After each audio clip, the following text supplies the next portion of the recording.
السلام عليكم ورحمة الله وبركاته. يا مساء الجمال والروقان على كل الناس اللي منوراني. صبي بقى كوباية القهوة بتاعتك أو جهزي كوباية الشاي بالنعناع وتعالي اقعدي واسمعيني. النهاردة مش جاية أقول نصايح من كتب ولا جاية أتكلم كلام مكلكع.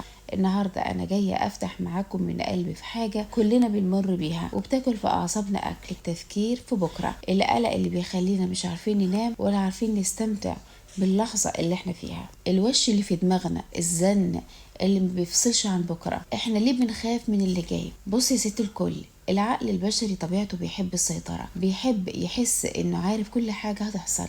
فلما بكرة بيبقى مجهول العقل بيبدأ يتوتر ويقولك الحقي ده ممكن يحصل كذا وكذا. احنا بنخاف من بكرة علشان فاكرين اننا لازم نجهز له حلول لكل المشاكل اللي لسه ما جاتش. الحقيقة انك كده بتعيش الوجع مرتين، مرة وانت بتتخيليه ومرة لو حصل، وده غالبا مش بيحصل. فليه نوجع قلوبنا مرتين؟ ساعات بنقلق علشان عايزين كل حاجة تمشي بالمسطرة، البيت يفضل نظيف، العيال يفضلوا شاطرين، الفلوس تفضل مكفية وزيادة. بنخاف من المفاجآت، بس يا حبيبتي جمال الحياة أصلا في إننا مش عارفين كل حاجة. فلو عرفنا كل اللي هيحصل بكرة طعم النهاردة هيروح. سيبي مساحة للقدر إنه يبهرك بحاجات حلوة ما كنتش متخيلها. زي ما بتفكري في المصيبة اللي ممكن تيجي، فكري في المفاجأة الحلوة اللي ممكن تحصل وتغير حياتك. تعالي نقسم تفكيرنا نصين. في حاجات في ايدنا زي اننا نجتهد نربي عيالنا كويس نوفر قرشين، وفي حاجات مش في ايدنا زي الغلاء او المرض او القدر. القلق كله بيجي لما بنحاول نغير الحاجات اللي مش في ايدينا، ده مجهود ضايع. فركزي طاقتك في اللي تقدري تعمليه النهارده، والباقي ارميه ورا ظهرك وقولي يا رب دي بتاعتك انت وانا واثقه في تدبيرك. عارفه القلق لما بيزيد جدا اقعدي مع نفسك وقولي اقصى حاجة ممكن تحصل ايه، واكتبيها. هتلاقي ان حتى اقصى حاجة دي ليها مخرج وليها رب بيعين. وانت اكيد مريتي بحاجات صعبة قبل كده وربنا نجاكي منها، فليه المرة دي بالذات فاكرة انها النهاية؟ انت اقوى مما تتخيلي وربنا ستره ملوش اخر. احنا بنقلق على رزق بكرة واحنا لسه مخلصناش رزق النهاردة. الرزق مش بس فلوس، الرزق صحة وستر وضحكة عيل بالدنيا وكوباية شاي وانت في روقان.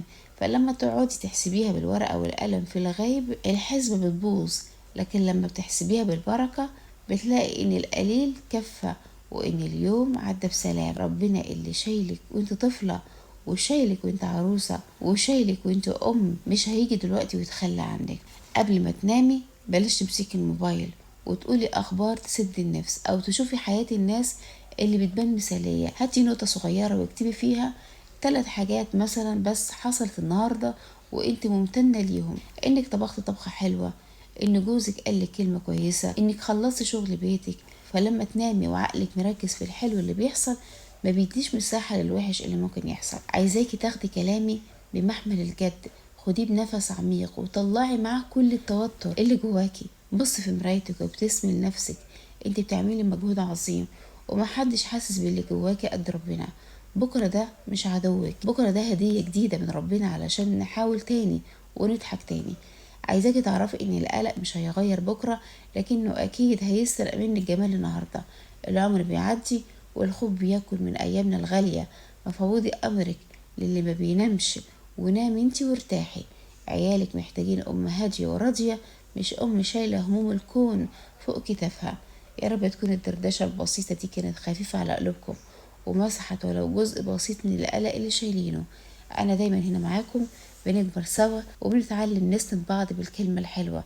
فلو حسيتي ان الكلام ده طبطب عليكي ابعتي الفيديو ده لصاحبتك او اختك اللي عارفة انها قلوقة وبتحب تحسبها بالملي.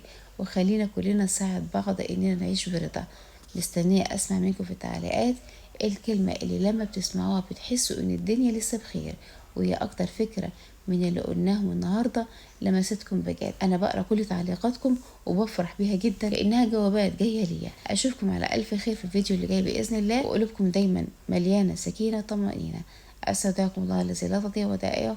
سلام الله عليكم ورحمه الله تعالى وبركاته.